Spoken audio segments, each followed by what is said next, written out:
नमस्कार मंडळी, सुनीताज रेसिपी मराठीमध्ये तुमचं स्वागत आहे। गणपती बाप्पाच्या उत्सवात प्रसादासाठी आपल्याकडे भरपूर पेढे आणि केळे येतात, पण ते वाटल्यानंतर सुद्धा बरेचदा उरून राहतात।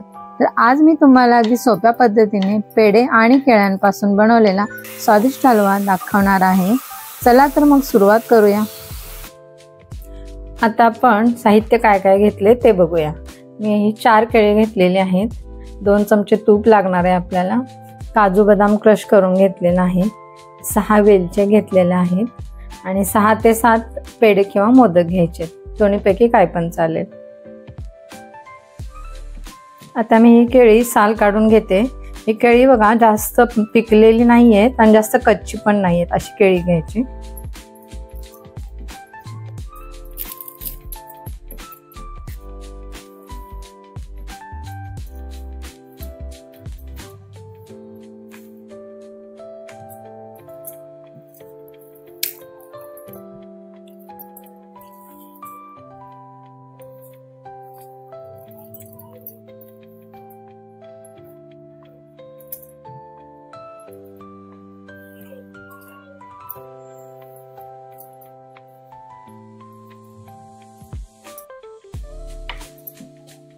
हे असे कट करून घ्यायचे, जास्त बारीक पण नाही करायचे।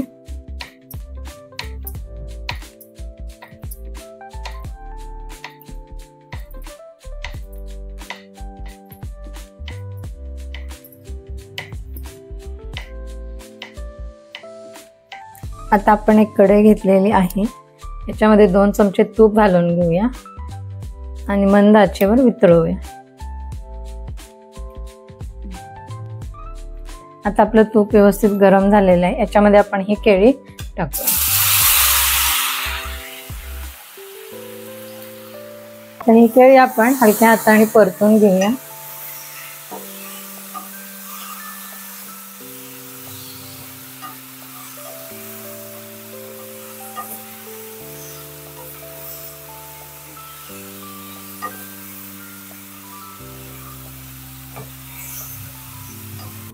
आता ही केळी 1 मिनिटभर परतून घेतले। आता मध्ये हे माझ्याकडे मोदक आहे, आम्ही याच्यामध्ये घालते कुस्करून।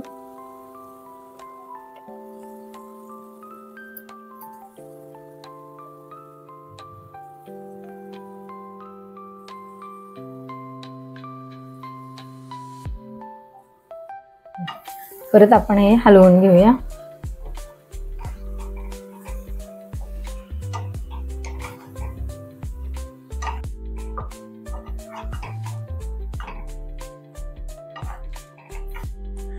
मोदक मी 1 मिनिटवर परतून घेतले आणि लगेच याच्यामध्ये काजू बदाम क्रश केले ते घालून घेते। यांना पण आपण व्यवस्थित मिक्स करूया।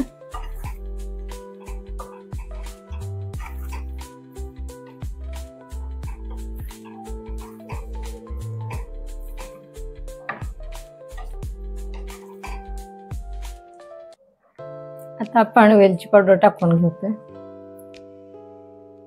परत एकदा हलवून घेऊया थोडस।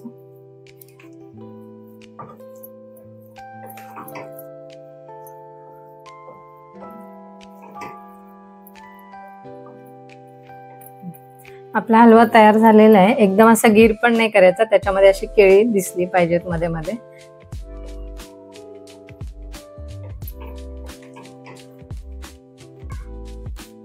आता आपला केळीचा हलवा तयार झालेला आहे, मी आता हा बाउल मध्ये काढून घेते।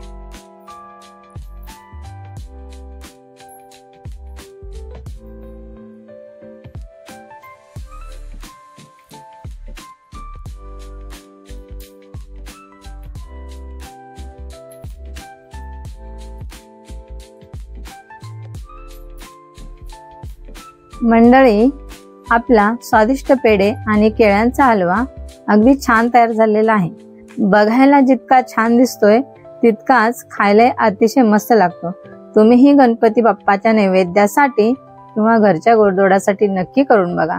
व्हिडिओ आवडला तर लाईक करा, मित्रमैत्रिणींमध्ये शेअर करा आणि सुनीताज रेसिपी मराठी या चॅनलला सबस्क्राइब करायला विसरू नका। पुन्हा भेटूया अशाच छानशा रेसिपी सोबत, तोपर्यंत नमस्कार।